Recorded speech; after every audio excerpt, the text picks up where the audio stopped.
ಬಂಧುಗಳಲ್ಲಿ ಶರಣ. ಈ ದಿನ ಮಡಿವಾಳ ಮಾತೆ ತಂದೆಯವರ ಜಯಂತ್ಯೋತ್ಸವದ ಈ ಶುಭ ಸಂದರ್ಭದಲ್ಲಿ ನಾವೆಲ್ಲರೂ ಮಡಿವಾಳ ಮಾತೆ ತಂದೆಯವರ ಆ ಸತ್ಕತೆ, ಅವರ ಗುಣಗಾನ, ಅವರ ಕಾಯಕ ನಿಷ್ಠೆ, ಅದರ ಬಗ್ಗೆ ನಾವು ಮಾತಾಡಬೇಕಾಗಿದೆ. ಶರಣ ಬಂಧುಗಳೇ, 3,300,000 ವಚನ ರಚನೆಕಾರ ಈ ಮಡಿವಾಳ ಮಾತೆ ತಂದೆ ಎಂಬುದಾಗಿ ಸಿದ್ದರಾಮಯ್ಯನವರು ಹೇಳಿದ್ದಾರೆ. ತಂದೆ ನಾವೇನು ಹೇಳಬೇಕಾಗಿಲ್ಲ.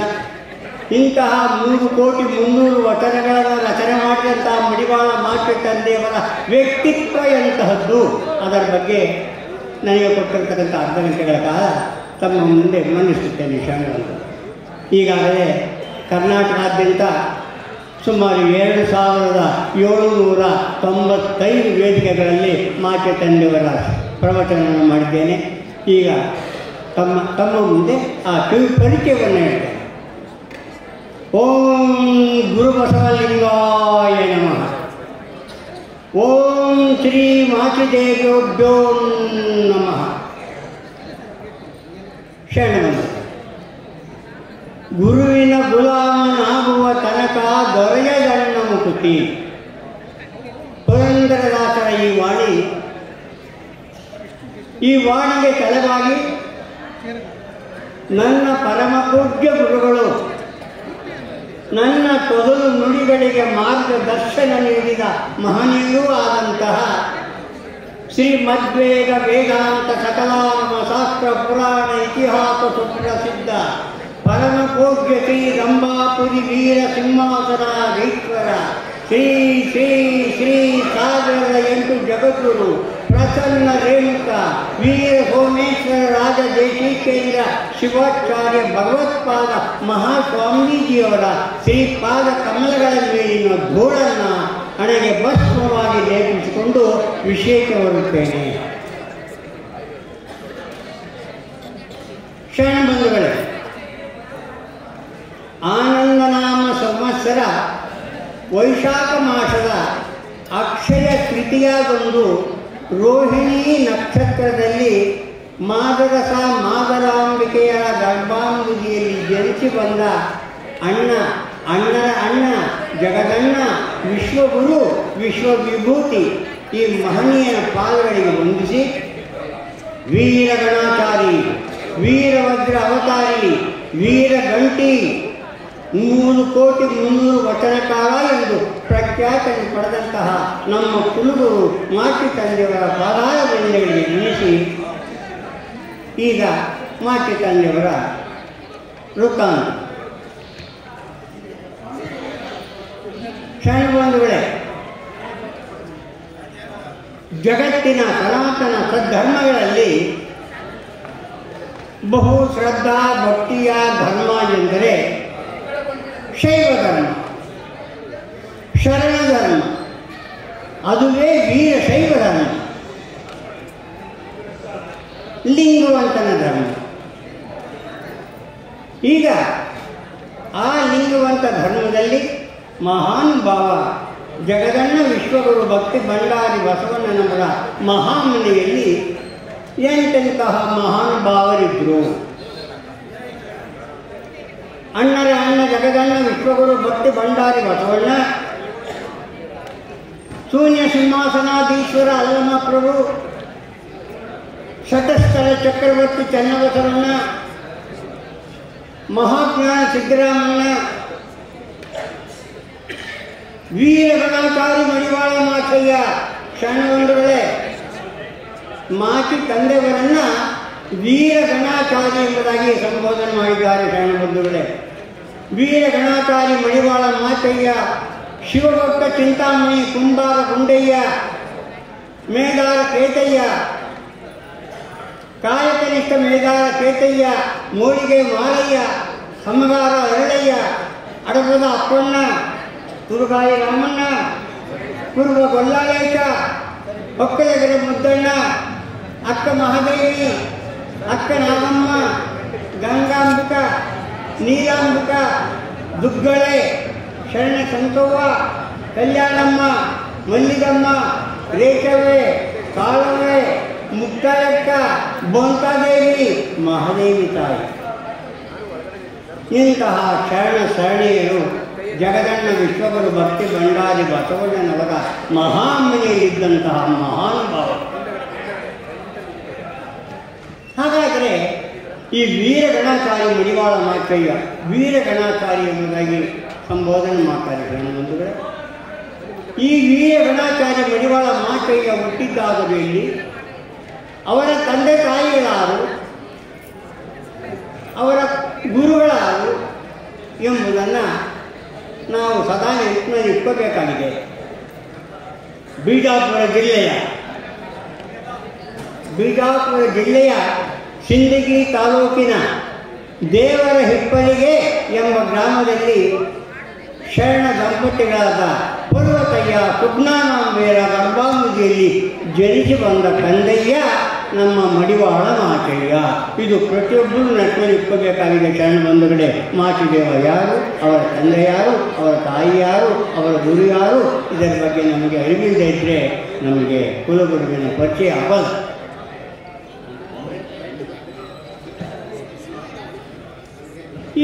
ಹೀಗೆ ಪರ್ವತಯ್ಯ ಸುಜ್ಞಾನಾಂಬೆಯ ಗರ್ಭಾಂಬುದಿಯಲ್ಲಿ ಮಡಿವಾಳ ಮಾಚಿ ತಂದೆ ಜನಿಸಿದಾಗ ಕನ್ನಡ ಜಾನಪದ ಗೀತೆಗಳಲ್ಲಿ ಈ ರೀತಿಯಾಗಿ ಹೇಳ್ತಾರೆ. ಹಿಪ್ಪಲಿಗೆ ಮೆರೆಯುತ್ತಲೇ ಬೊಪ್ಪಲಿಗೆ ಆಗೆಂದು ತುಪ್ಪ ಹೊಳೆಯಾಗಿ ಹರಿಯುತ್ತಲೇ ಊರೊಳಗೆ ಅಪ್ಪ ಮಾಚಣ್ಣ ಜನಿಸಿದನು. ಅಬ್ಬ, ಹಿಪ್ಪಲಿಗೆ ಮೆರೆಯುತ್ತಲೇ ಉಪ್ಪಲಿಗೆ ಆಗೆಂದು ತುಪ್ಪ ಹೊಳೆಯಾಗಿ ಹರಿಯುತ್ತಲೇ ಅಂದರೆ ದೇಶ ಸಮೃದ್ಧಿಯಾದ ಕಾಲದಲ್ಲಿ ಮಡಿವಾಳ ಮಾಚಿದೇವರ ಅವತಾರವಾಯಿತು.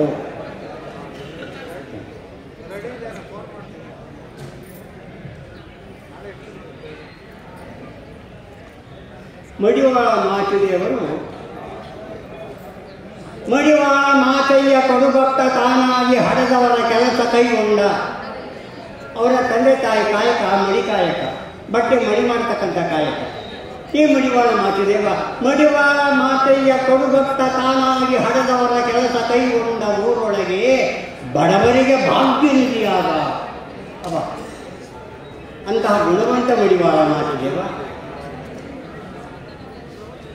ಮಡಿವಾಳ ಮಾಚಿ ತಂದೆ ತಾಯಿಗಳ ಕಾಯಕದಲ್ಲಿ ನೆರವಾಗ್ತಾ ಇರಬೇಕಾದ್ರೆ ಅವರ ತಂದೆ ತಾಯಿಗಳು ಯೋಚನೆ ಮಾಡ್ತಾರೆ, ನಾವೇನೋ ಮಡಿ ಕಾಯಕ ಮಾಡ್ತಾ ಇದ್ದೀವಿ, ನಮ್ಮ ಮಗನ ಮಡಿ ಕಾಯಕ ಮಾಡಬೇಕೇ ಬೇಡ, ಅವನ ಗುರುಮಟ್ಟಕ್ಕೆ ಸೇರಿಸೋಣ ಎಂಬುದಾಗಿ ತೀರ್ಮಾನಿಸಿದ ಶರಣ ದಂಪತಿಗಳು ಪರ್ವತಯ್ಯ ಸುಜ್ಞಾನಾಂಬೆಯರು ತನ್ನ ಆ ಮಡಿವಾಳ ಮಾಚಿದೇವರನ್ನು ಗುರುಮಠಕ್ಕೆ ಕರ್ಕೊಂಡು ಬರ್ತಾರೆ. ಗುರುಮಠದಲ್ಲಿ ಮಲ್ಲಿಕಾರ್ಜುನ ಮಹಾಸ್ವಾಮಿಯರ ಗುರುಮಠದಲ್ಲಿ ಸೇರಿಸ್ತಾರೆ. ಆಗ ಆ ಗುರುಗಳು ನೋಡ್ತಾರೆ, ಮಡಿವಾಳ ಮಾಚಿದೇವರ ವರ್ಚಸ್ಸು ತೇಜಸ್ಸನ್ನು ಕಂಡು ಆಹಾ ಈಗ ದಿವ್ಯ ಪುರುಷ ಆಗ್ತಾನೆ ಅಂತ ಆ ಮಲ್ಲಿಕಾರ್ಜುನ ಮಹಾಸ್ವಾಮಿಯನ್ನು ತೀರ್ಮಾನ ಮಾಡ್ತಾರೆ. ಬಾಕಂದ ಎಲ್ಲ ಶಿಷ್ಯರ ಜೊತೆ ಅವರನ್ನು ಕೂರಿಸಿ ವಿದ್ಯೆದಾನ ಮಾಡ್ತಾ ಇರಬೇಕಾದ್ರೆ ಮಡಿವಾಳ ಮಾಚಿದೇವ ಮಲ್ಲಿಕಾರ್ಜುನ ಸ್ವಾಮೀಜಿಯವರ ಪ್ರೀತಿಯ ಶಿಷ್ಯನಾಗ್ತಾನೆ. ಅವರ ತೇಜಸ್ಸು ವರ್ತಸ್ಸನ್ನು ಕಂಡ ಮಲ್ಲಿಕಾರ್ಜುನ ಸ್ವಾಮೀಜಿ ಆನಂದವಾಗ್ತದೆ.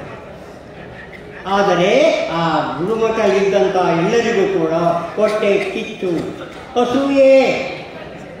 ಗುರು ಮಲ್ಲಿಕಾರ್ಜುನ ಮಹಾಸ್ವಾಮೀಜಿಯವರು ಆ ಮಡಿವಾಳ ಮಾಚಯ್ಯನ ಕಡೆ ಗಮನ ಇಟ್ಟುಕೊಡ್ತಾ ಇದ್ದಾರೆ, ನಮ್ಮನ್ನು ಕಡೆಗಣಿಸ್ತಾ ಇದ್ದಾರೆ ಎಂಬುದಾಗಿ ಕೋಪಗೊಳ್ತಾರೆ.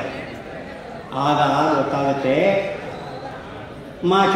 ಮಾಚಿದೇವರು ಇಲ್ಲಿದ್ದರೆ ಕಷ್ಟ ಆಗುತ್ತೆ ಅಂತ ಹೇಳ್ಬಿಟ್ಟು ಆ ಗುರು ಮಲ್ಲಿಕಾರ್ಜುನ ಮಹಾಸ್ವಾಮೀಜಿಯವರು ಮಡಿವಾಳ ಮಾಚಿ ತಂದೆಯವರನ್ನು ಕಲ್ಯಾಣ ಪಟ್ಟಣ ತಾನೇ ಹೋಗಪ್ಪ, ಕಲ್ಯಾಣ ಪಟ್ಟಣದಲ್ಲಿ ಜಗದಣ್ಣ ವಿಶ್ವಗುರು ಭಕ್ತಿ ಭಂಡಾರಿ ಬಸವಣ್ಣ ಇದ್ದಾರೆ, ಅಲ್ಲಿ ನೀನು ಹೋಗಪ್ಪ.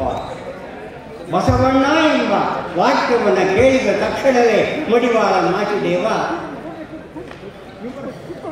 ಕಲ್ಯಾಣಾಭಿಮುಖವಾಗಿ ಹೊರಡ್ತಾರೆ. ಅದೇ ವೇಳೆಯಲ್ಲಿ ಮಳೆಗಾಲ, ಭೀಮಾ ನದಿ ತುಂಬು ಪ್ರವಾಹದಿಂದ ಹರಿತಾ ಇದೆ. ಜನ ಆ ಪಕ್ಕಕ್ಕೆ ಆ ದಡಕ್ಕೆ ಹೋಗಲಿಕ್ಕೆ ಕಾಯ್ತಾ ಇದ್ದಾರೆ, ನದಿಯ ಪ್ರವಾಹ ಕಡಿಮೆ ಆಗಲಿ ಅಂತ. ಆದರೆ ಮಡಿವಾಳ ಮಾಚಿದೇವ ಎಂದಿಗೆ ನಾನು ಜಗದಣ್ಣ ವಿಶ್ವ ವಿಶ್ವಗುರು ಭಕ್ತಿ ಭಂಡಾರಿ ಬಸವಣ್ಣನವರನ್ನು ಕಂಡೇನು ಎಂದು ಕಲ್ಯಾಣ ಪಟ್ಟಣದ ಪವಿತ್ರವಾದ ಮಣ್ಣನ್ನು ಹಣೆಗೆ ವಸ್ತ್ರವಾಗಿ ಲೇಪಿಸಿಕೊಂಡೇನು ಎಂಬ ತರ್ಕದೊಂದಿಗೆ ಬರ್ತಾ ಇದ್ದಾರೆ. ಎಲ್ಲ ಜನ ಬರ್ತಾ ಇದ್ದಾರೆ, ಅವರನ್ನೆಲ್ಲ ದೂರ ಮಾಡ್ತಾರೆ ಮಡಿವಾಳ ಮಾಚಿದೇವರು. ತುಂಬ ಪ್ರವಾಹದಿಂದ ಉಕ್ಕಿ ಹರಿಯುತ್ತಿದ್ದ ಭೀಮಾ ನದಿಯ ಭೀಕರತೆಯನ್ನು ಲೆಕ್ಕಿಸದೆ ಮಡಿವಾಳ ಮಾಚಿದೇವ ಈಜಿ ದಡ ಸೇರಿ ಕಲ್ಯಾಣ ಪಟ್ಟಣಕ್ಕೆ ಬರ್ತಾರೆ. ಮಡಿವಾಳ ಮಾತೆಯ ನೋಡ್ತಾರೆ ಕಲ್ಯಾಣ ಪಟ್ಟಣವನ್ನು. ಏನ ಕಲ್ಯಾಣ ಪಟ್ಟಣ ಹೇಗಿತ್ತು? ಈಗ 12ನೇ ಶತಮಾನ ಅಂದರೆ ಈಗ ಸುಮಾರು 900 ವರ್ಷಗಳ ಹಿಂದೆ ಕಲ್ಯಾಣ ಪಟ್ಟಣ ಹೇಗಿತ್ತು ಅನ್ನೋದನ್ನು ಕವಿಗಳು ಹೇಳ್ತಾರೆ. ಆ ಕವಿಗಳ ಭಾಷೆಯಲ್ಲಿ ನಾವು ಕೇಳಬೇಕು. ಕಲ್ಯಾಣ ಪಟ್ಟಣ ಹೇಗಿತ್ತು? ಈಗ ನಮ್ಮ ಈ ಬೆಂಗಳೂರು ಕೆಚ್ಚದೆಯ ಕೆಂಪೇಗೌಡ ಕನಸಿನಲ್ಲಿ ಕಂಡು ಕಟ್ಟಿಸಿದ ಈ ಬೆಂಗಳೂರು ಇವಾಗ ಹೇಗೆ ಬೆಳೆದಿದೆ ಅಂದರೆ, ಮೆಡಿಸಿಕ ನಿಂತ್ಕೊಂಡು 35 ಕಿಲೋಮೀಟರ್ ಬೆಂಗಳೂರು, ಪೂರ್ವ ಪಶ್ಚಿಮ ಉತ್ತರ ದಕ್ಷಿಣ. ಇದೇ ರೀತಿ 900 ವರ್ಷಗಳ ಹಿಂದೆ ಜಗಗಣ್ಣ ವಿಶ್ವಗುರು ಭಕ್ತಿ ಭಂಡಾರಿ ಬಸವಣ್ಣ ಕಟ್ಟಿದಂಥ ಕಲ್ಯಾಣ ಪಟ್ಟಣ ಇತ್ತಂತೆ. ಅದನ್ನು ಕವಿಗಳು ಹೇಳ್ತಾರೆ. ಹರಿಹರ ಕವಿ ಈ ರೀತಿಯಾಗಿ ವರ್ಣನೆ ಮಾಡ್ತಾರೆ.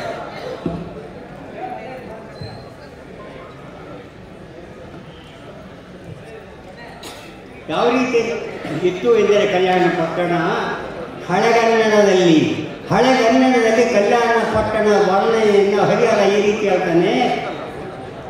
ಇಳೆಗೆ 48 ವಿಸ್ತೀರ್ಣ ಯೋಧನ ಕಳವುಳ್ಳ ಕಲ್ಯಾಣ ಕ್ರಮದಿ ಒಪ್ಪಿಹುದು.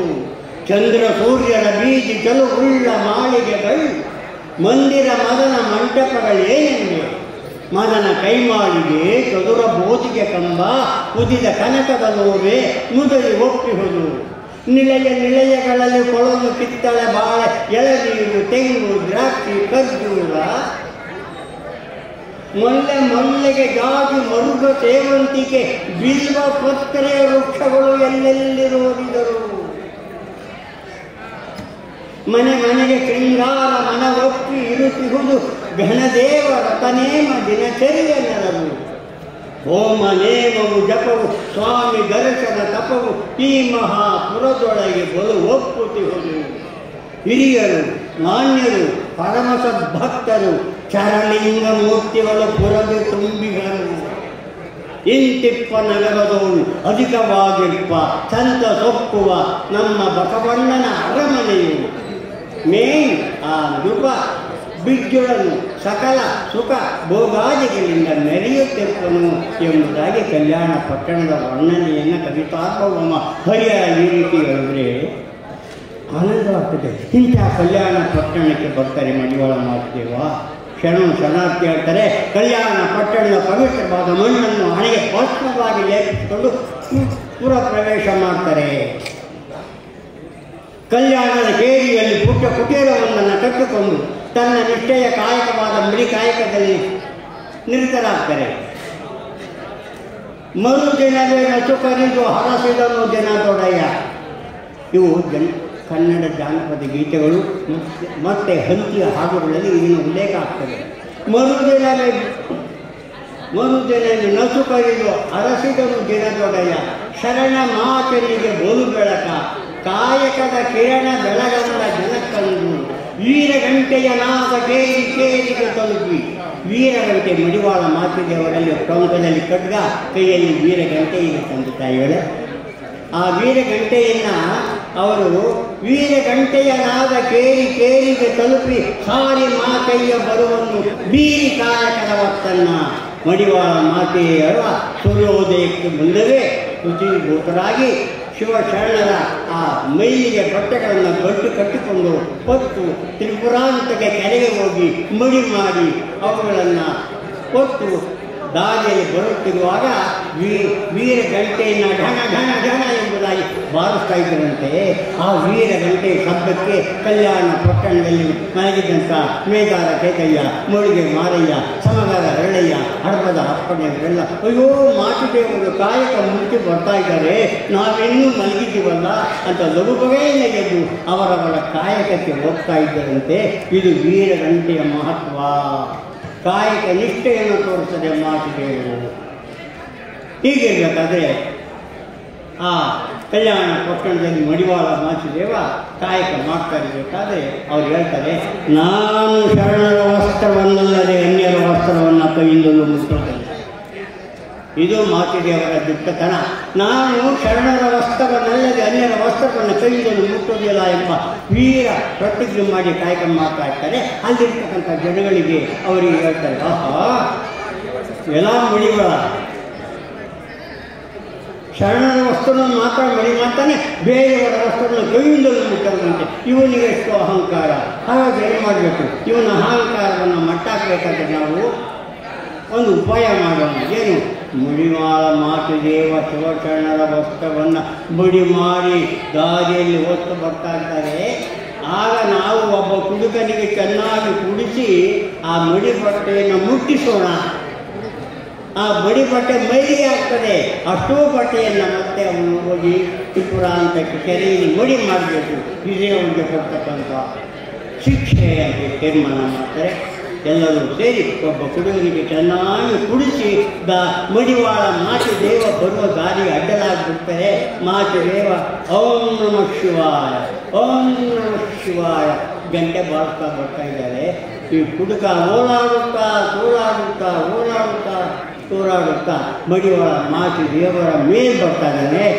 ಮಡಿವಾಳ ಮಾಚಿದೇವರು ಕಣ್ಣುಗಳಲ್ಲಿ ಕೆಂಡವನ್ನು ಕಾರುತ್ತಾ ವೀರ ಗಂಟೆಯನ್ನು ಬಾರಿಸ್ತಾರೆ. ಆದರೂ ಆತ ನುಗ್ಗಿ ಬರ್ತಾ ಇದ್ದಾನೆ. ಆಗ ಏನು ಮಾಡ್ತಾರೆ ಮಡಿವಾಳ ಮಾಚಿದೇವ? ಒತ್ತ ಮೂಟೆಯನ್ನು ತೂರಿ ಆ ಕುರುಕನ ಕೈಯಿಂದ ಈ ಮಡಿ ವಸ್ತ್ರಗಳು ಮೈಲಿಗೆ ಆಗಬಾರ್ದು. ಹೊತ್ತ ಮೂಟೆಯನ್ನು ತೂರಿ ಕತ್ತಿಯು ಹೊರಗಿಂದಿರಿದು ಕತ್ತರಿಸಿ ತೂರಿ ಪಾತ್ರೆಗಳ ಮುಗಿಲೊಳಗೆ ಎತ್ತ ನೋಡಿದರು ಕತ್ತಲೆಯು. ಅಬ್ಬ, ಇದು ಮಾಚಿದೇವರ ಪ್ರತಾಪ. ಮಡಿವಾಳ ಮಾಚಿದೇವ ಹೊತ್ತ ಮೂಟೆಯನ್ನು ಮೇಲಿಕ್ಕೆ ಚಿಂತರೆ ಅದು ಆಕಾಶ ಮಾರ್ಗದಲ್ಲಿ ನಿಲ್ಲದೆ ಮಡಿಗಂಟು ಕತ್ತಿಯಿಂದ ಆತನ ಚಿಂತರೆ ಅವನು ಆಕಾಶದಲ್ಲಿ ತೇಲಾಡ್ತಾನೆ. ಇದು ಜನರಿಗೆ ಗೊತ್ತಾಗ್ತದೆ. ಅಯ್ಯೋ ಮಾಚಿದೇವ ನಮ್ಮನ್ನು ಕ್ಷಮಿಸಪ್ಪ, ನಾವೇ ಆ ರೀತಿ ಹೇಳಿದ್ದು, ನಮ್ಮನ್ನು ಕ್ಷಮಿಸು. ಆಗ ಮಡಿವಾಳ ಮಾಚಿದೇವ ಅವನ್ನ ಕ್ಷಮೆ ಕೊಡ್ತಾನೆ. ಕಣ್ಣೆತ್ತಿ ಕತ್ತೆತ್ತಿ ನೋಡ್ತಾನೆ. ಆ ಮಡಿಗಂಟು ತಾನಾಗಿಯೇ ಬಂದು ತನ್ನ ಸೆತ್ತು ಹೋಗ್ತದೆ. ಆಗ ಆ ಕುಡುಕ ನೆನೆ ತಿಳಿದುಕೊಂಡು ನಮ್ಮದು ತಪ್ಪಾಯಿತು ತಂದೆ ಅಂತ ಬೇಡ್ಕೊಳ್ತಾರೆ. ಆ ಮಡಿಗಂಟನ ಮಡಿವಾಳ ಮಾಚಿದೇವ ಶಿವಶರಣರ ಮನೆಗಳಿಗೆ ಅಂಟಿಲಿಕ್ಕೆ ಹೊರಡ್ತಾರೆ. ಶರಣ ಬಂಧುಗಳೇ, ಈ ವಿಷಯ ಜಗದಣ್ಣ ವಿಶ್ವಗುರು ಭಕ್ತಿ ಭಂಡಾರಿ ಬಸವಣ್ಣನಿಗೆ ಗೊತ್ತಾಗ್ತದೆ. ಆಹಾ, ಮಡಿವಾಳ ಎಂಬ ಒಂದು ಬೆಳಗು ನಕ್ಷತ್ರ ನನ್ನ ಕಲ್ಯಾಣ ಪಟ್ಟಣವನ್ನು ಹುಟ್ಟಿದೆ. ಆ ಮಹಾನುಭಾವವನ್ನು ನಾನು ನೋಡಬೇಕು ಅಂದ್ಬಿಟ್ಟು ಜಗದಣ್ಣ ವಿಶ್ವಗುರು ಭಕ್ತಿ ಭಂಡಾರಿ ಬಸವಣ್ಣ ಮಾಚಿದೇವರ ಕುಟೀರಕ್ಕೆ ಬರ್ತಾನೆ. ಸ್ವಾಮಿ, ಕುಟೀರ ಸಣ್ಣ ಜೋಪಡಿ. ಆ ಜೋಪಡಿಯಲ್ಲಿ ಮಡಿವಾಳ ಮಾಚಿದೇವ ಶಿವಪೂಜೆಯಲ್ಲಿ ತಲ್ಲೀನರಾಗಿದ್ದಾರೆ. ಓಂ ನಮಃ ಶಿವಾಯ, ಓಂ ನಮಃ ಶಿವಾಯ. ಆ ಶಬ್ದ ಹೋಮ ಧೂಮ ದೀಪಾರತಿಗಳಿಂದ ಕಂಗೊಳಿಸುತ್ತಿದ್ದ ಕುಟೀರದಿಂದ ಓಂ ನಮಃ ಶಿವಾಯ, ಓಂ ನಮಃ ಶಿವಾಯ ಬರ್ತಾ ಇದೆ. ಬಸವಣ್ಣ ಬಂದರು, ನೋಡ್ತಾರೆ. ಆಹಾ, ಎಂತಹ ಮಹಾನ್ ಶಿವಶರಣಪ್ಪ. ಅವರೇ ಹೇಳ್ತಾರೆ, ಬಸವಣ್ಣ ಹೇಳ್ತಾರೆ, ಈ ಸದನ ನೋಡಿದಾತನ ಪಾಪವನ್ನು ಸುಟ್ಟು ಹೋಗದೆ. ಈ ಮಡಿವಾಳ ಮಾಚಿದೇವರ ಕುಟೀರವನ್ನು ನೋಡಿದರೆ ಸಾಕು, ಅವನ ಜನ್ಮಾಂತರದ ಪಾಪ ಸುಟ್ಟು ಹೋಗ್ತದೆ. ಈ ಸದನದೊತ್ತಿನಲ್ಲಿ ಚಲಿಸುವವನು ಕೃತಾರ್ಥನಲ್ಲ. ಮಡಿವಾಳ ಮಾಚಿತಂಗನ ಮನೆ ಮುಂಭಾಗದಲ್ಲಿ ಓಡಾಡಿದರೆ ಸಾಕು, ಅವನಿಗೆ ಪುಣ್ಯ ಬರ್ತದೆ. ಈ ಸದನ ಸೀಮೆಯೊಳಗೆ ವಸುದೇವ ಆಶಿಸುವ ಭಾಗ್ಯವಿದೆಯೋ. ಈ ಆಜುಬಾಜು ಮಡಿವಾಳ ಮಾಚಿದೇವರ ಕುಟೀರದಲ್ಲಿ ಪಕ್ಕದಲ್ಲಿ ವಾಸ ಮಾಡ್ತಾರೆ, ಅವರ ಜನ್ಮ ಸಾರ್ಥಕ ಅಂತ ಹೇಳಿ ನೋಡ್ತಾರೆ. ಮಡಿವಾಳ ಮಾಚಿದೇವ ಕಂಡುಬಿಡ್ತಾರೆ. ಬಸವಣ್ಣ ನಿಂತಿದ್ದಾರೆ. ಆಹಾ, ನನ್ನ ಆರಾಧ್ಯ ದೈವ ಬಸವಣ್ಣ ಹೋಗಿದ್ದಾರೆ. ಆಗ ಅವರು ಓಡಿ ಬಂದು ಅವರ ಪಾದನ ಇಟ್ಕೊಳ್ಕೋಗ್ತಾರೆ. ಆಗ ಮಾಚಿದೇವ, ನೀನು ಅಲ್ಲಿ ನನ್ನ ಪಾದದಲ್ಲಪ್ಪ, ನೀನು ನನ್ನ ಹೃದಯ ಸಿಂಹಾಸನದಲ್ಲಿ ಇರ್ಬೇಕು. ಬಾಕಿ ತಪ್ತಾರೆ ಮಡಿವಾಳ ಮಾಚಿದೇವರನ್ನು ಬಾಕಿ ತಪ್ತಾರೆ. ಆಗ ಆನಂದ ಪರವಾಗ್ತಾರೆ ಮಾಚಿದೇವ. ಆಗ ಬಸವಣ್ಣ ಹೇಳ್ತಾರೆ, ಮಾಚಿದೇವ, ನೀನು ನನ್ನ ಮಹಾಮನೆಗೆ ಬರಬೇಕಪ್ಪ. ಅಲ್ಲಿ ಎಲ್ಲ ಶರಣರಿದ್ದಾರಪ್ಪ. 1,96,000 ಶಿವಗಣಗಳಿದ್ದಾರಪ್ಪ, ಅಲ್ಲಿಗೆ ನೀನು ದಯಮಾಡಿಸ್ಬೇಕು. ಆಯಿತು ತಂದೆ, ಬರ್ತೇನೆ ತಂದೆ. ಆಗ ಬಸವಣ್ಣ ಮಾಚಿಕೆಯನ್ನು ಕರ್ಕೊಂಡು ಬರ್ತಾ ಇದ್ದಾರೆ. ಮಹಾಮನೆ ನೋಡ್ತಾರೆ, ಅದೋನು ಮಾಚಿದೇವ, ಅದೇ ಮಹಾಮನೆ. 1,96,000 ಶಿವಗಣಗಳು ಇರತಕ್ಕಂಥ ಮಹಾಮನೆ. ಮಾಚಿದೇವ ಬಂದು ಮಹಾಮನೆಯ ಹೊಸ್ತಿಲಿಗೆ ಹಣೆಯಿಟ್ಟು ನಮಸ್ಕಾರವನ್ನು ಮಾಡಿ ಒಳ ಬರ್ತಾರೆ. ಮಹಾಮನೆ ನೋಡ್ತಾರೆ.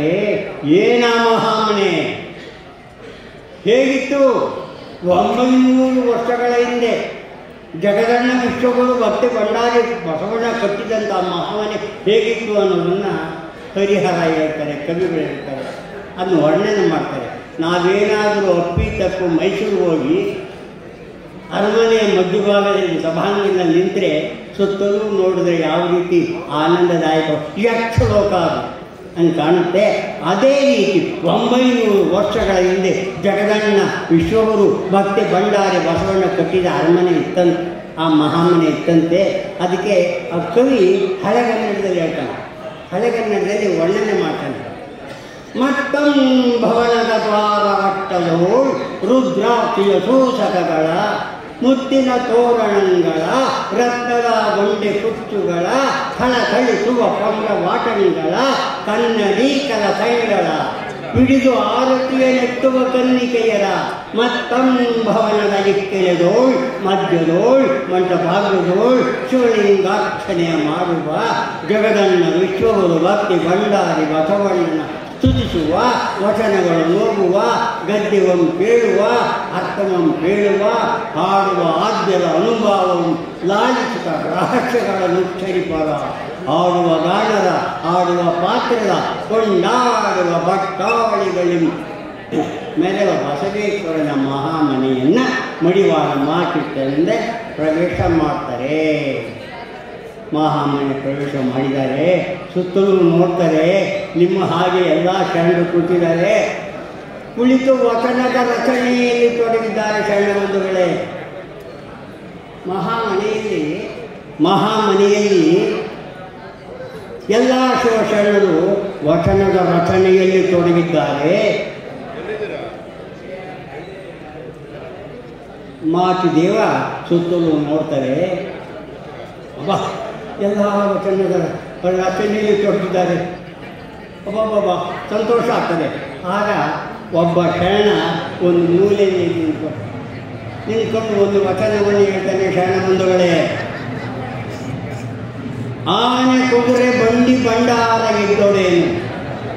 ವಚನ ಆನೆ ಕುದುರೆ ಬಂಡಿ ಭಂಡಾರ ಇದ್ದಡೇನು. ತಾನೆಂಬುದು ಕೊಡಿಯಕ್ಕಿ, ಕುಡಿಯುವುದು ಒಂದು ಬಟ್ಟಲು ಹಾಲು, ಮಲಗುವುದು ಅರ್ಧ ಮಂಚ, ಇಂತಿ ಹುಳುಳಿಲ್ಲದ ಸಿರಿತನವ ಕಂಡು ಕೆಡಬೇಕಂತ. ಎಂತಹ ವಚನ ಸ್ವಾಮಿ! 900 ವರ್ಷಗಳ ಹಿಂದೆ ಯಾವ ಶಾಲಾ ಕಾಲೇಜುಗಳಿಗೂ ಹೋಗದೇ ಇರ್ತಕ್ಕಂಥ ಶಿವಶರಣರು ತಮ್ಮ ಅಮೃತ ವಾಣಿಯಿಂದ ಈ ವಚನ. ಆನೆ ಕುದುರೆ ಬಂಡಿ ಭಂಡಾರ ಮನೆಯಲ್ಲಿ ಎಷ್ಟೇ ಇದ್ರಿ, ತಾನುಗಳು ಒಂದು ಪಾವತಿಯನ್ನು, ಕುಡಿಯುವುದು ಒಂದು ಬಟ್ಟಲು ಹಾಲು, ಮಲಗುವುದು ಅರ್ಧ ಮಂಚ. ದೊಡ್ಡ ಬೆಳ್ಳಿ ಮಂಚ ಮಾಡಿಕೊಂಡು ಕೂಡ ರಾತ್ರಿ 1 ಗಂಟೆ ಆದರೆ ಕೊಕ್ಕಳಿಸ್ಕೊಂಡು ಮನೆ ಕೊಡ್ತಿದ್ವಿ ಶರಣಬಂಧುಗಳೇ. ಮಲಗುವುದು ಅರ್ಧ ಮಂಚ, ಇಂತಿ ಉಳಿಲ್ಲದ ಸಿರಿತನವ ಕಂಡು ಕೆಡಬೇಡಮ್ಮಂತ ಇಂಥ ವಚನ ನೋಡ್ತಾರೆ. ಆನಂದವಾಗ್ತದೆ. ಆಗ ಈ ಕಡೆ ತಿರುಗ್ತಾರೆ. ಅಲ್ಲಿ ಒಬ್ಬ ವಚನಕಾರ ಎಲ್ಲಿಂಟು ಅವನು ಒಂದು ವಚನ ಹೇಳ್ತಾನೆ. ಹೇಮ ನಿನ್ನದಲ್ಲ, ಹೇಮ ಬಂಗಾರ, ಹೇಮ ನಿನ್ನದಲ್ಲ, ಭೂಮಿ ನಿನ್ನದಲ್ಲ, ಕಾಮಿನಿಯೂ ನಿನ್ನವಳಲ್ಲ. ಎಂಥ ಅರ್ಥಪೂರ್ಣ ವಚನ ಕಂಡು. ಹೇಮ ಬಂಗಾರ ನಿನ್ನದಲ್ಲ. ಮಾತೆಯರು ಶರವನ್ನು ಹಾಕ್ಕೊಂಡು ನಮ್ಮ ಬೆಂಗಳೂರಿನ ಬೀದಿಗೆ ಹೋಗ್ತಾ ಇದ್ರೆ ಬೈಕಲ್ಲಿ ಬಂದು ಕಿತ್ಕೊಂಡು ಹೋಗ್ತಾರೆ. ಹೇಮ ನಿನ್ನದಲ್ಲ. ಭೂಮಿ 10 ಎಕರೆ ಗದ್ದೆ ಇದ್ದರೆ 10 ನಿಮಿಷದಲ್ಲಿ ಜೂಜಿನ ಸೋತಿರ್ತಾನೆ. ಭೂಮಿಯೂ ನಿನ್ನದಲ್ಲ, ಕಾಮಿನಿಯೂ ನಿನ್ನವಳಲ್ಲ, ಸುಂದರವಾದ ಹೆಂಡತಿಯೂ ನಿನ್ನವಳಲ್ಲ. ಏಕೆಂದರೆ ಇಲ್ಲಿ ನಾವು ದಿನನಿತ್ಯ ಪೇಪರಲ್ಲಿ ಕಾಣ್ತಾ ಇದ್ದೀವಿ, ಟಿ ವಿಲಿ ನೋಡ್ತಾ ಇದ್ದೀವಿ, ಕಿಡ್ನಾಪ್. ಅದಕ್ಕೆ ಆ 900 ವರ್ಷಗಳ ಹಿಂದೆಯೇ ಮಹಾನುಭಾವ ಅಲ್ಲಮಕ್ಕಳು ಬರೆದಿರ್ತಕ್ಕಂಥ ವಚನ. ಹೇಮ ನಿನ್ನದಲ್ಲ, ಭೂಮಿ ನಿನ್ನದಲ್ಲ, ಕಾಮಿನಿಯೂ ನಿನ್ನವರು, ನಿನ್ನದೆಂಬುದು ನಿನ್ನ ಜ್ಞಾನರತ್ನ ಮಾತ್ರ. ಇಂತಿಪ್ಪ ದಿವ್ಯ ರತ್ನವ ನೀನು ಕಡೆಕೊಡದೆ ನೀನು ಅಲಂಕರಿಸಿದೆಯಾದರೆ ನಮ್ಮ ಗುಹೇಶ್ವರನ ಶರಣದಲ್ಲಿ ನಿನಗಿಂತ ಸಿರಿವಂತರಿಲ್ಲ ನೋಡ ಎಂಥ ವಚನ 900 ವರ್ಷಗಳ ಹಿಂದೆ ಬರೆದಿದ್ದರು ಶರಣಬಂಧುಗಳೇ. ಮತ್ತು ಕಡೆ ಈ ಕಡೆ ತಿರ್ತಾರೆ ಮತ್ತೊಂದು ವಚನ.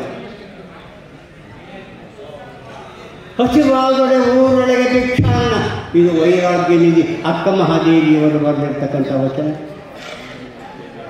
ಹಸಿವಾದೊಡೆ ಊರೊಳಗೆ ಭಿಕ್ಷಾನ್ನಗಳುಂಟು, ತಿಸೆಯಾದೊಡೆ ಕೆರೆಹಳ್ಳ ಬಾವಿಗಳುಂಟು, ಅಂಗ ಶೀತಕ್ಕೆ ಬೀಸಾದ ಅರಿವೆಗಳುಂಟು, ಶಯನಕ್ಕೆ ಪಾಲು ದೇವಳಗುಂಟು. ಸ್ವಾಮೀಜಿಯವರು ಬರ್ತಾ ಇದ್ದಾರೆ. ಮುಕ್ತಾನಂದ ಸ್ವಾಮೀಜಿ ಮಹಾರಾಜಿ, ಮುಕ್ತಾನಂದ ಸ್ವಾಮೀಜಿ ಶರಣ.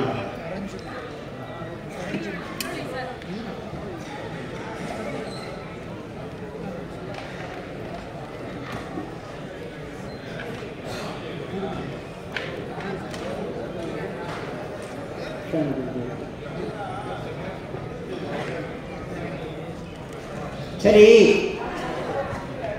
ಅಲ್ಲಮಪ್ರಭುವಿನ ವಚನ ಆಯಿತು, ಅಕ್ಕಮಹಾದೇವಿ ವಚನ. ಹಸಿವಾದೊಡೆ ಊರೊಳಗೆ ಭಿಕ್ಷಾನ್ನಗಳುಂಟು, ತಿರ್ಸೆಯಾದೊಡೆ ಕೆರೆಹಳ್ಳ ಬಾವಿಗಳುಂಟು, ಅಂಗ ಶೀತಕ್ಕೆ ಬೀಸಾಟ ಅರಿವೆಗಳುಂಟು, ಶಯನಕ್ಕೆ ಪಾಲು ದೇಗುಲಗಳುಂಟು. ಚನ್ನಮಲ್ಲಿಕಾರ್ಜುನಯ್ಯ ಆತ್ಮ ಸಂಘಾತಕ್ಕೆ ನೆನಗುಂಟು ದೇವಾ. ಈ ವಚನ ಆದಮೇಲೆ ಇನ್ನೊಬ್ಬರು ನಿಂತ್ಕೊಳ್ತಾರೆ ವಚನಕಾರ. ಆ ವಚನಕಾರ ಹೇಳ್ತಾನೆ, ಬಸವಣ್ಣನವರ ವಚನ. ಎನ್ನ ಕಾವ್ಯವ ಶುದ್ಧವ ಮಾಡಿದಾತ ನೀ ಮಡಿವಾಳ. ಇದು ಬಸವಣ್ಣನವರು ಮಾಚಿದೇವರ ವ್ಯಕ್ತಿತ್ವಕ್ಕೆ ಕಳಸಗಿಟ್ಟಂಥ ವಚನ. ಶರಣಬಂಧುಗಳೇ, ಬಸವಣ್ಣನವರು ಬರೆದಿರ್ತಕ್ಕಂಥ ಈ ವಚನ. ಎನ್ನ ಕಾಯವ ಶುದ್ಧವ ಮಾಡಿದಾತ ಮಡಿವಳ, ಎನ್ನ ಮನವ ನಿರ್ಮಲ ಮಾಡಿದಾತ ಮಡಿವಳ, ಎನ್ನ ಬಹಿರಂಗವ ಬಿಡಿಸಿದಾತ ಮಡಿವಳ. ಓ ಕೂಡಲ ಸಂಗಮ ದೇವ, ನನ್ನನ್ನು ನಿನಗೆ ಯೋಗ್ಯನನ್ನಾಗಿ ಮಾಡಿದವನು ಈ ಮಡಿವಳ. ಇಂಥ ವಚನ ಅವರ ಬಸವಣ್ಣನವರ ವಾಣಿಯಿಂದ ಬಂತು ಅಂದರೆ ನಮ್ಮ ಮಡಿವಾಳ ಮಾಚಿದೇವರ ವ್ಯಕ್ತಿತ್ವ ಎಂಥದ್ದು. ಆಗ ಮಡಿವಾಳ ಮಾಚಿದೇವ ಅವರು ಒಂದು ವಚನವನ್ನು ಆ ತಕ್ಷಣವೇ ಹೇಳ್ತಾರೆ. ಅವರ ಜ್ಞಾನ ಏನು? ಎತ್ತೆತ್ತ ನೋಡಿದರೆ ಅತ್ತತ್ತ ಬಸವನೆಂಬ ಬಳ್ಳಿ, ಎತ್ತೆತ್ತ ನೋಡಿದರೆ ಅತ್ತತ್ತ ಬಸವನೆಂಬ ಬಳ್ಳಿ, ಎತ್ತು ನೋಡಿದರೆ ಲಿಂಗವೆಂಬ ಗೊಂಚಲು, ಹೊತ್ತು ಹಿಂಡಿದರೆ ಭಕ್ತಿ ಎಂಬ ರಥವಯ್ಯ. ಆಯತವ ಸ್ವಾಯತವ ಸನ್ನಾಯತವ ಬಸವಣ್ಣನಿಂದ, ಗುರು ಲಿಂಗ ಜಂಗಮವ ಬಸವಣ್ಣನಿಂದ. ಬಸವ ಬಸವ ಬಸವ ಎಂದು ಮಜ್ಜದೆ ಕೆರೆಯದವನ ಭಕ್ತಿ ಶೂನ್ಯಕನ ಕಲಿದೇವರ ದೇವ. ಈ ವಚನ ಹೀಗೆ ನೂರಾರು ವಚನಗಳನ್ನು ಆ ಮಹಾಮನೆಯಲ್ಲಿ ಆಗ್ತದೆ. ಸಣ್ಣಬಂಧುಗಳೇ, ಹೀಗಿರುವಾಗೆ ಒಂದು ದಿನ ಏನಾಗಿದೆ,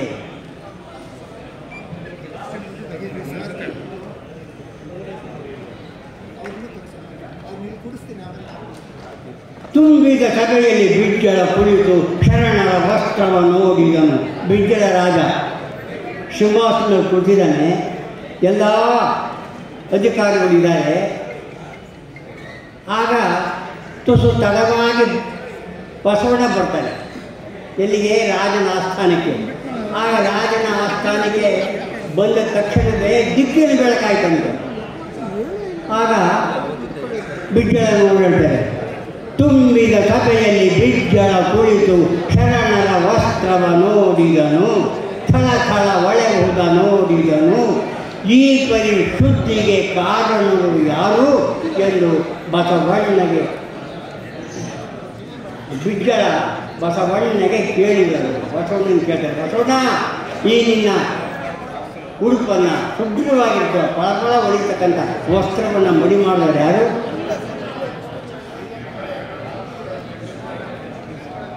ಆಗ ಬಸವಣ್ಣ ಹೇಳ್ತಾರಂತೆ, ರಾಜ ಮಡಿವಾಳ ಮಾಚಿದೇವ ಈ ವಸ್ತ್ರವನ್ನು ಮಡಿ ಮಾಡಿಕೊಟ್ಟವನು. ಹೌದೇ? ಹಾಗಾದರೆ ಯಾರಲ್ಲಿ ಬನ್ನಿ, ನನ್ನ ಈ ರಾಜ ಪೋಷಾಕಗಳನ್ನು ಆ ಮಡಿವಾಳ ಮಾಚಿದೇವರನ್ನ ಮಡಿ ಮಾಡ್ಕೊಂಡು ಬನ್ನಿ ಅಂತ ರಾಜಾಜ್ಞೆಯನ್ನು ಮಾಡ್ತಾನೆ ಬಿಜ್ಜಳ ರಾಜ. ಆ ತಕ್ಷಣ ರಾಜ ಬದಲು ಆ ಶರಣದ ಆ ರಾಜನ ವಸ್ತ್ರಗಳನ್ನೆಲ್ಲ ಮೂಟೆ ಕಟ್ಟಿ ಆನೆಗಳ ಮೇಲೆ ಏರಿಕೊಂಡು ಮಡಿವಾಳ ಮಾಚಿದೇವ ಕಾಯಕ ಮಾಡುತ್ತಿದ್ದಂಥ ತ್ರಿಪುರ ಅಂತ ಕೆರೆಗೆ ಬರ್ತಾರೆ. ಆ ಕೆರೆಯಲ್ಲಿ ಮಡಿವಾಳ ಮಾಚಿದೇವ ಶಿವಶರಣನ ವಸ್ತ್ರವನ್ನು ಮಡಿ ಮಾಡ್ತಾ ಇದ್ದಾರೆ. ಆಗ ಆ ಸೈನಿಕರು ಹೇಳ್ತಾರೆ, ಮಾಚಯ್ಯ, ಓ ಮಾಚಯ್ಯ, ರಾಜಾಜ್ಞೆಯಾಗಿದೆ, ನೀನು ರಾಜನ ಈ ತೊಡುಗೆಗಳನ್ನು ನೀನು ಮಡಿ ಮಾಡಿಕೊಡ್ಬೇಕಂತೆ. ಮಾಚಿದೇವ ತನ್ನ ಪಾಡಿಗೆ ತಾನು ಕಾಯಕ ಮಾಡ್ತಾರಂತೆ. ಓ ಮಾಚಿದೇವ, ರಾಜಾಜ್ಞೆ, ಬಟ್ಟೆಯನ್ನು ಮಡಿ ಮಾಡಿಕೊಡು. ಆಗ ತಕ್ಷಣವೇ ಸಿಟ್ಟಿನಿಂದ ಮಡಿವಾಳ ಮಾಚಿದೇವ ಹೇಳ್ತಾರೆ, ಅರಸ ಮಡಿವಾಳಯ್ಯ, ಒಗೆಯನು ನಿನ್ನ ರಾಜನಾಗಿವೆ. ಎಂಥ ಮಾತು! 900 ವರ್ಷಗಳ ಹಿಂದೆ ನಮ್ಮ ಕುಲದೇವರು ಮಡಿವಾಳ ಮಾಚಿದೇವರ ಅಧಿಷ್ಠತನದ ಮಾತೆಂಥದ್ದು. ಅರಸ ಮಡಿವಾಳಯ್ಯ, ಒಗೆಯನು ನಿನ್ನ ರಾಜನಾಗಿವೆ. ಮಿಗಿಲೆಂದು ಹೆಚ್ಚಿಗೆ ಮಾತಾಡಿದರೆ ಮಿಗಿಲೆಂದು ಬಿಟ್ಟು ಗತ್ತಿಯಲ್ಲಿ ಜನಕ್ಕೊಂದು ಒಗೆದಾಡಿ ಊರನ್ನೇ ಅಂದಿಸುವ ಓಡೋಗ್ತಾರೆ. ಸೈನಿಕರು ಓಡೋಗ್ತಾರಂತೆ, ರಾಜ, ನಿನ್ನ ರಾಜ ಪೋಷಾಕಗಳನ್ನು ಮಡಿವಾಳ ಮಾಚಿದೇವ ಮಡಿ ಮಾಡೋದಂತೆ. ಏನು? ನನ್ನ ರಾಜ್ಯದಲ್ಲಿ ಅನ್ನ ತಿಂತಾ ಇದ್ದಾನೆ, ನನ್ನ ರಾಜ್ಯದಲ್ಲಿ ವಾಸ ಮಾಡ್ತಾ ಇದ್ದಾನೆ, ಅಷ್ಟಿಷ್ಟೊಬ್ಬ ಮಡಿವಾಳ ನನ್ನ ಬಟ್ಟೆಯನ್ನು ಮಡಿ ಮಾಡಲ್ಲ ಅಂದರೆ ಏನು? ಹಾಗೇನು ಮಾಡ್ತಾನೆ, ಜಟ್ಟಿಗಳ ಕರೆ ಕಳಿಸಿ, ಅರಮನೆಯಲ್ಲಿದ್ದಂಥ ಜಟ್ಟಿಗಳನ್ನು ಕರೆ ಕಳಿಸ್ತಾನೆ.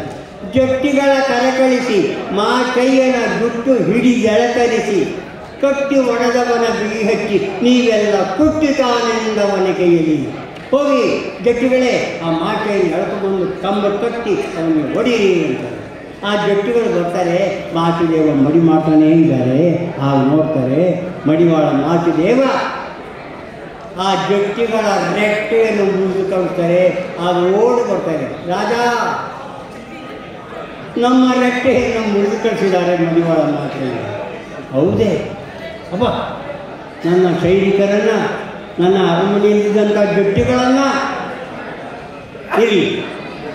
ಈಗೇನು ಮಾಡ್ತಾನೆ, ಪಟ್ಟದ ಮದಗಜವ ಬಿಟ್ಟ ಬಿಜ್ಜಲ ರಾಯ, ತನ್ನ ಪಟ್ಟದ ಆನೆಯೇ ಬಿಡ್ತಾನೆ. ಶರಣಬಂಧುಗಳೇ, ಅರಮನೆಯಲ್ಲಿದ್ದಂಥ ಪಟ್ಟದ ಆನೆಯನ್ನು ಪಟ್ಟದ ಮದಗಜವ ಬಿಟ್ಟ ಬಿಜ್ಜಲ ರಾಯ ರೆಟ್ಟೆಯಲ್ಲಿ ಹಿಸಿತಿ ಎಳೆದೊಗೆದ ಮಾತಯ್ಯ ಹುಟ್ಟಿದಿ ನರಲೋಕ ಕಲಿರುದ್ರ. ಎಂತಹ ಮಾಚಿದೇವರ ವೈಭವ ಚಿತ್ರಪಟದಲ್ಲಿ ನೋಡಿ ತಂದೆ. ವೀರಗತ್ತಿ, ಕೊಳದ ರುದ್ರಾಕ್ಷಿ,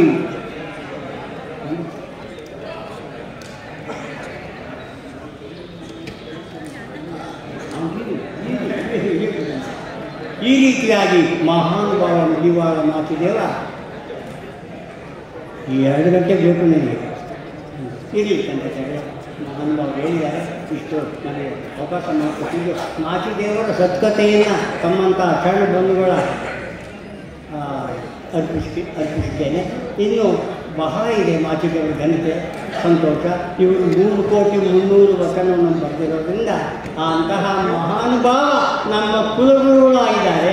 ನಾವು ದಿನನಿತ್ಯ ಬೆಳಿಗ್ಗೆ ಎದ್ದ ತಕ್ಷಣವೇ ಓಂ ಮಾಚಿದೇವ್ಯೋ ನಮಃ, ಓಂ ಶ್ರೀ ಮಾಚಿದೇವ್ಯೋ ನಮಃ ಅಂತ ಕಣ್ಣು ತೆರೆಯೋಣ. ಆ ಮಾಚಿ ತಂದೆಯನ್ನು ನೆನಪು ಮಾಡಿಕೊಳ್ಳೋಣ. ನನಗೆ ಅವಕಾಶ ಮಾಡಿಕೊಟ್ಟಂಥ ನನ್ನ ಪೂಜ್ಯರಿಗೆ ನಿಮ್ಮೆಲ್ಲರಿಗೂ ನನ್ನ ಶರಣಾರ್ಥಿ.